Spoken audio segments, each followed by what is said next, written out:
Hey viewers, welcome back to my channel and you are watching Terosri Blog. আমরা আজকে আপনাদের দেখাতে যাচ্ছি একটা ট্রাভেল শ্যুট, যেটা হচ্ছে আমরা প্রতিনিয়ত ফেস করি রাস্তাঘাটে চলাচলের সময় বাইক নিয়ে।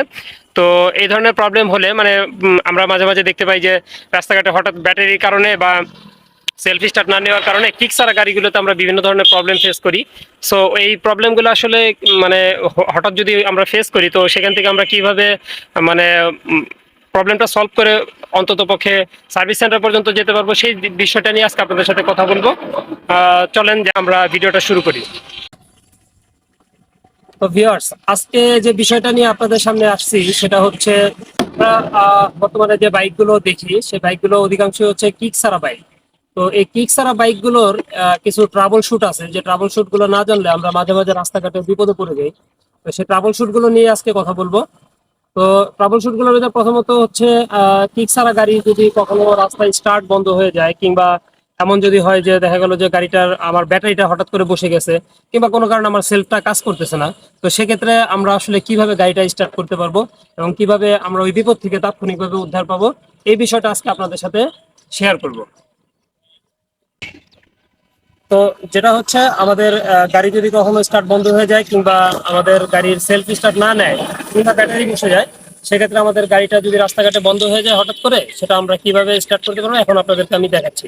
তো সো লেটস গো, আসেন আমার সাথে আমরা হাতে কলমে জিনিসটা প্র্যাকটিক্যালি বোঝার চেষ্টা করি।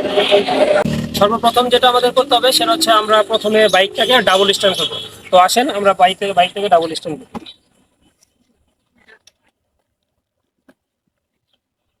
তো এই হচ্ছে আমাদের বাইকটাকে আমরা ডাবল স্ট্যান্ড করলাম। তো প্রথম কাজ হচ্ছে আমাদের বাইকটাকে ডাবল স্ট্যান্ড করা, আমরা ডাবল স্ট্যান্ড করেছি। এবার দ্বিতীয় কাজ হচ্ছে আমরা বাইকের চাবিটাকে অন করব। তো আসেন বাইকের চাবিটাকে আমরা অন করি। তো বাইকের চাবিটাকে আমরা অন করে দিলাম। অন করে দিয়ে আমরা ইঞ্জিন কিল সুইচটাকে আমরা অন করে দিলাম।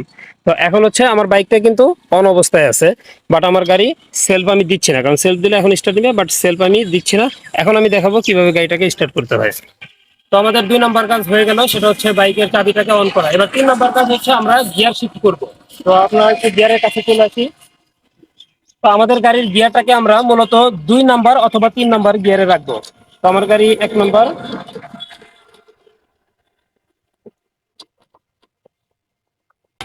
তো আমার গাড়িটাকে এখন আমি 3 নাম্বার গিয়ারে রাখছি।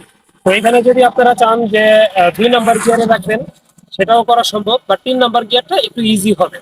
তো আমার 3 নম্বর কাজ হয়ে গেল, আমরা গাড়িটাকে শিফট করলাম 3 নাম্বার গিয়ারে। এবার আমার চতুর্থ নম্বর কাজ হচ্ছে আমরা জাস্ট পিছনের চাকাটাকে ধরে একটু সজোরে টান দিব, ব্যাস আমার গাড়ি স্টার্ট হয়ে যাবে। আসেন দেখাচ্ছি। আমাদের এখন হচ্ছে 4র্থ নম্বর কাজ, সেটা হচ্ছে আমরা বাইকের পেছনের চাকাটাকে ধরে সজোরে টান দিব আর বাইকটা স্টার্ট হবে। তো আমাদের 4টা কাজের ভেতরে আমি আরেকবার রিপিট করছি। আমাদের প্রথম কাজ হচ্ছে বাইকটাকে ডাবল স্ট্যান্ড করা, দ্বিতীয় কাজ হচ্ছে আমরা চাবিটাকে অন করবো, এবং তৃতীয় কাজ হচ্ছে আমরা 2 নাম্বার অথবা 3 নাম্বার গিয়ারে গাড়িটাকে রাখবো। তবে 2 থেকে 3 নাম্বার গিয়ারে গাড়িটাকে যদি রাখি, সেক্ষেত্রে আমাদের হচ্ছে একটু সহজ হবে। তো এখন 4 নম্বর কাজ হচ্ছে আমরা পেছনের চাকাটাকে সজোরে একটা টান দিব। তো আসেন আমরা দেখাচ্ছি কিভাবে সজোরে টান দিতে হয়। যে এইভাবে প্রথমে চাকার রিমটাকে আপনারা ধরবেন, এইভাবে চাকার রিমটাকে ধরে জাস্ট এরকম একটা টান দিলেন, বাস দেখেন আমার গাড়ি স্টার্ট হয়ে গেল। জাস্ট হচ্ছে একটা টান দেওয়া আর কিচ্ছু না, চাকাটাকে ধরে খুব জোরেও দিতে হবে না, একটা টান দেওয়া, আমার গাড়ি স্টার্ট হয়ে গেছে। তো এই হচ্ছে অবস্থা।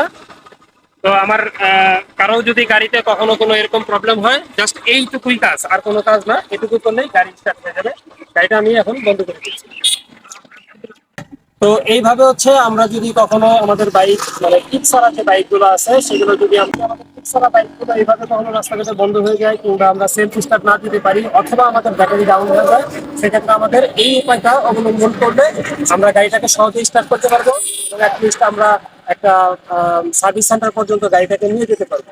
তো ভিডিওটা কেমন লাগলো সবাই একটু জানাবেন। ভিডিওটা ভালো লাগলে একটা লাইক করবেন, কমেন্ট করবেন এবং শেয়ার করবেন।